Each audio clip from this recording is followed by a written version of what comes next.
গুনটি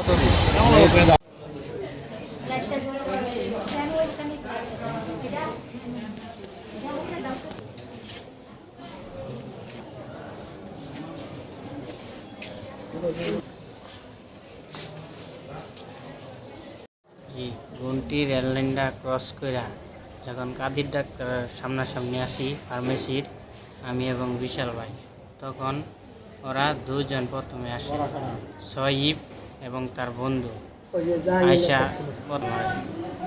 ওরা ধরা মাত্রই আমি থাইমা পড়ি, আমার নামায় নিয়ে যায় একজনে, পরে নিয়ে যায় আমার গাড়ি থেকে নামাইছে সয়িবে, এবং সাথে একটা ছুরি ছিল।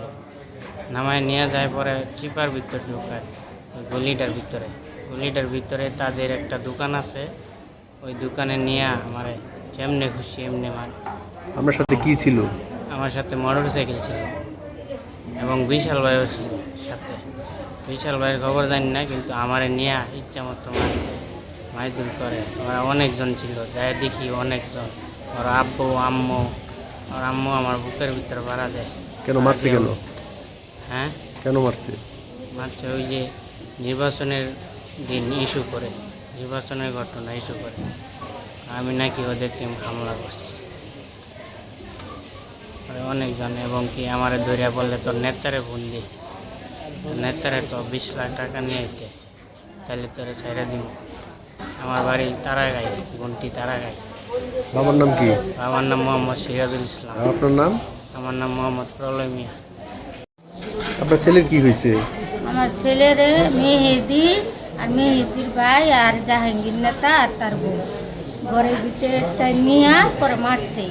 আগে যে নির্বাচন হয়েছিল তখন মারছে, মাথার ভিতরে ছুরি ঢুকিয়ে দিছে। পরে সেদিন হুন্ডা দিয়ে আসতে আসতে নেতার সাথে পরে ওরা টাইনা নিয়ে মারধর করছে। হ্যাঁ, আমি এটার বিচার চাই, আমি এটা কঠিনতম বিচার চাই। কয়দিন পর পর মারধর করে আমার ছেলেরে, আমি এটার বিচার চাই।